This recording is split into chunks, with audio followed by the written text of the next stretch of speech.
Brewing Network.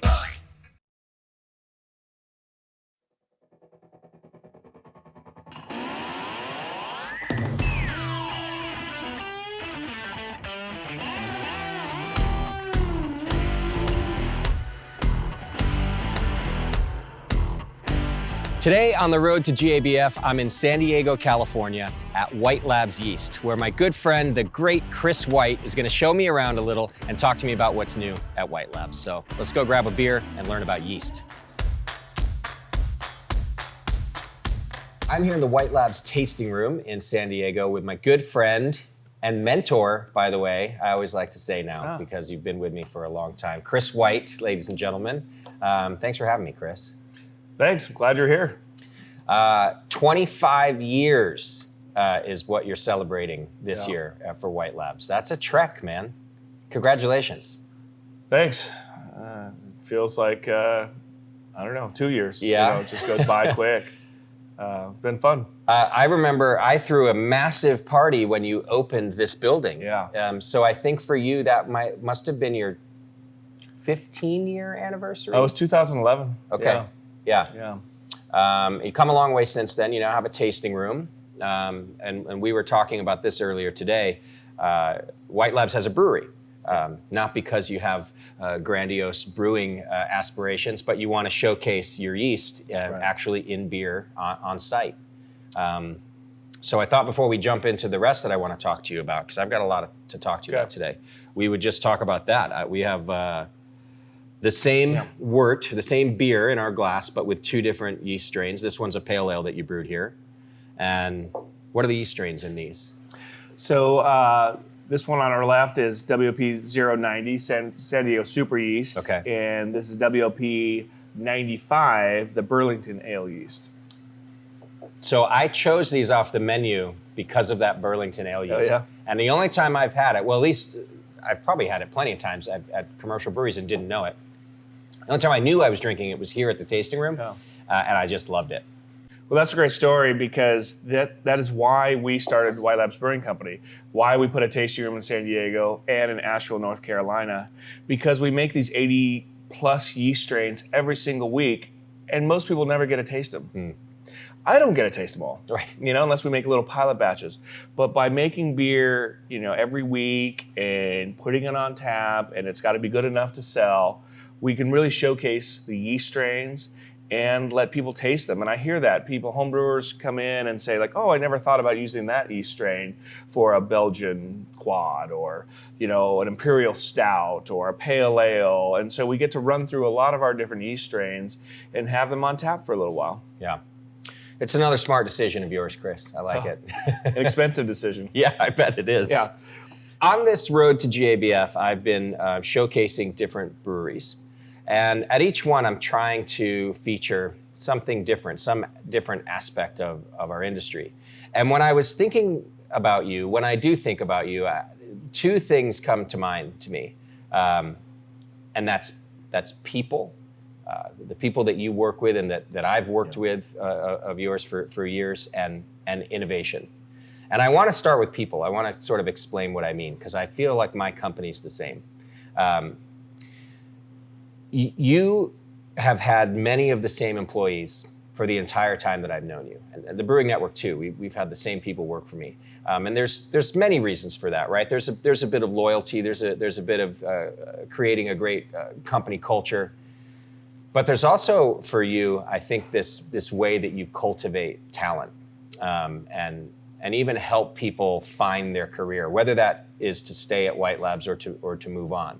And I just wanted to point it out as something that I thought about with you. And maybe you can talk to me about some of the ways you think about the people in your company and how they impact your success and the quality of White Labs. It's an interesting question because I never thought really about it or tried to do it on purpose. Yeah. I was just being myself. I was hiring people I respected and thought were smart and humble and hardworking. And yeah, we've got people that have been here a long time that have really become the fabric, the DNA, probably is a better way of saying it, of White Labs. And I'm very lucky that we have this kind of dedicated talent, and we've got new people coming on all the time. That's help build the company we have today and the innovation I want to build for tomorrow. Sure. Day-to-day, there's so many day-to-day activities people might have, but I'd also say, like, why don't you go this direction, or go ahead and pursue this. Create our analytical lab, which is behind us. That came from one person who just said, can I start doing more of a chemistry lab here? I said, yes, I always wanted a chemistry lab here. Mm-hmm. Here you go. Here's some money. Yeah. I'll help you, of course, but that was directed by people that I wanted to pursue certain passions, and sure. And that's now today. Sometimes that's in hard seltzers or in websites or different things that we have going on here that people can participate in. Yeah.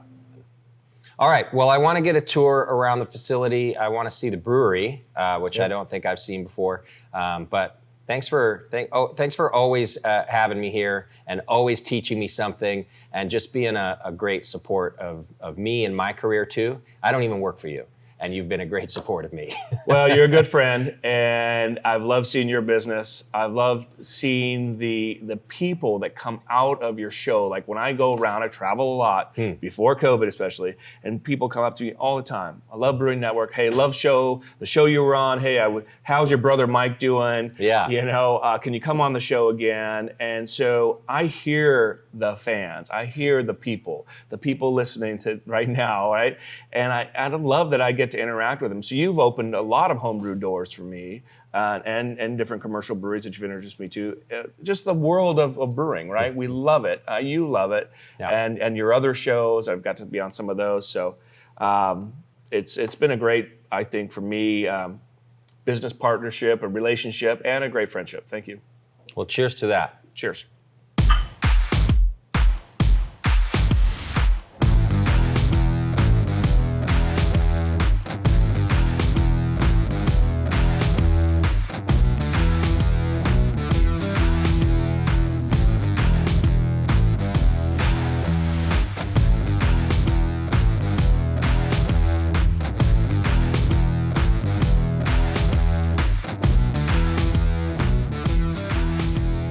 This is the new Pure Pitch, right? Yeah. Which I like that you made sure you could still see what's inside. Right. Because you could always see that. I always liked seeing that lump of yeast, Right. Yeah, so we still have a few of the vials for some of the wild yeast and bacteria, but this is the Pure Pitch that we released in 2014.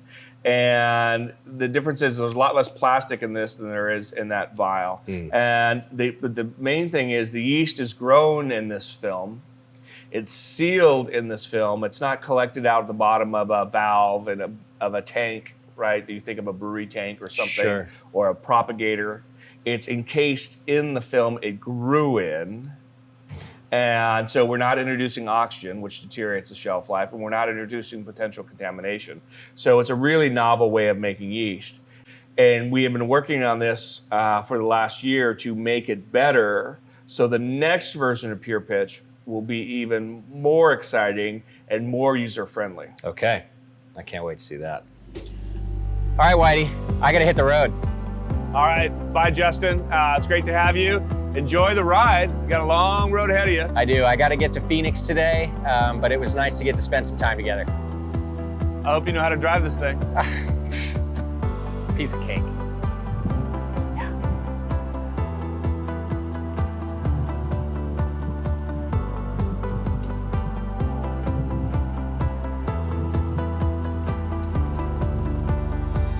Yeah, no problem at all.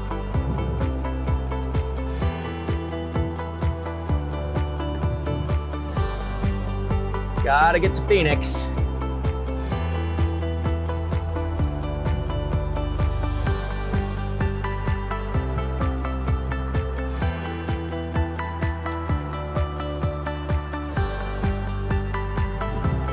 Okay,